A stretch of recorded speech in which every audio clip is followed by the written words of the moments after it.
Pasado alas 8 kagahapon sa buntag, November 25, kiabriana sa publiko kining iladong Chinese restaurant sa usa ka mall sa Mintal, Barangay Santo Niño, Tugbok District, Davao City. Ang grand opening gipanguluhan ni Arnold Arsolon, ang president ug chairman of the board sa 11.22 Ventures Corporation, kuyog ang board of trustees. Matod ni Arsolon, lauman sa publiko ang kalidad sa ilang mga pagkaon ug ang maayong serbisyo sa ilang 23 ka mga empleyado sa Mintal branch. So publiko, isa ka Chinese restaurant, Mandarin Tea Garden nga makahatag og maayong serbisyo sa among mga customer, no.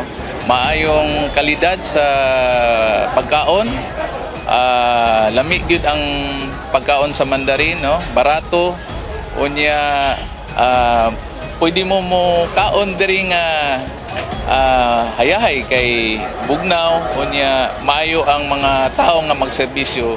75 hangtod 80 ka tawo ang kayang maakomodar sa bagong kananan sa usa ka setting. Ang nakita na mo ang potential sa Mintal because this is going to be a hub, no. This naadiri ang mga government centers, no, naadiri ang UP, naadiri ang Philippine Science.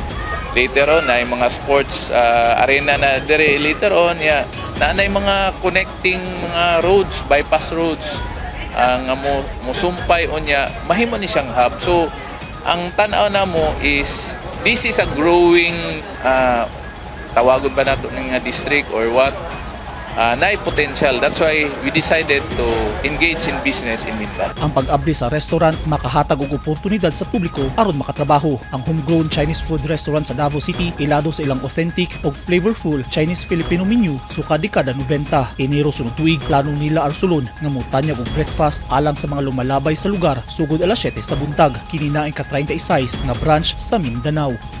Eugene Hinutan, Newsline Philippines. Stay safe.